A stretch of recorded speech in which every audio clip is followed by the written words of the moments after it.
প্রথম রোজায় জাতীয় মসজিদ বায়তুল মোকাররমে একসঙ্গে ইফতার করেছেন কয়েক হাজার মুসল্লি। নিজ ও পরিবারের পাশাপাশি প্রার্থনা করেছেন দেশ ও জাতির মঙ্গল কামনায়। নানা শ্রেণী পেশার মানুষের জন্য মহিমান্বিত এই মাসে ইফতারের আয়োজন করতে পেরে খুশি আয়োজকরাও। মাহে রমজানের প্রথম ইফতার আসরের আজানের পর থেকেই জাতীয় মসজিদ বায়তুল মোকাররমে আসতে শুরু করেন মুসল্লিরা। জামাতের সঙ্গে আদায় করেন সালাত। নামাজ শেষেই মসজিদের পূর্ব সাহানে শুরু হয় ইফতারের আয়োজন। ছোলা, বুট, মুড়ি, জিলাপি, খেজুর আর নানান ফল পরিবেশন করা হয় থালায়, কোথাও পরিবেশন করা হয় প্যাকেটে। জাতীয় মসজিদে দীর্ঘদিন ধরেই পৃথকভাবে এমন আয়োজন করে আসছে জাতীয় মসজিদ মুসল্লি কমিটি, ইসলামিক ফাউন্ডেশন ও দাওয়াতে তাবলিগ। আমি দীর্ঘ 10 বছর ধরে এটা লাগে। এই টাকাটা তাবলিগ আলাগত থেকে যায়, আমরা কোনো বাইরের কোনো মন্ত্রী মিনিস্টার কারোর থেকে লই না। যারা সদাই করতে আসে বাইরের, মানে আমাদের মার্কেট বাইরের অনেক দূর থেকে আসে, হয়তো বাসা যাতে যানজট রাস্তাঘাটে এখানে ইফতার করে যায়।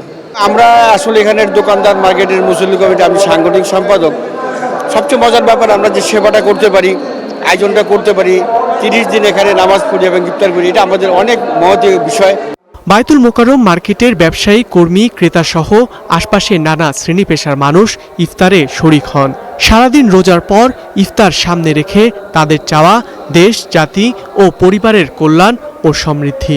আমরা আল্লাহর কাছে সাহায্য চাই, আল্লাহ যেন আমাদের সকলের প্রতি রহমত করে দেয় এবং দেশের প্রতি খাস রহমত বর্ষিত করে দেয়। রমজান মাস রহমতময়, বরকত মাস। এই মাসে অনেক কিছু শিকার আছে আমাদের। প্রথমবার বাপমা ছাড়া ইফতার করতেছি এই ঢাকা শহরে, ওই হিসাবে ভালো লাগতেছে, মানে খারাপও লাগতেছে, ভালো লাগতেছে।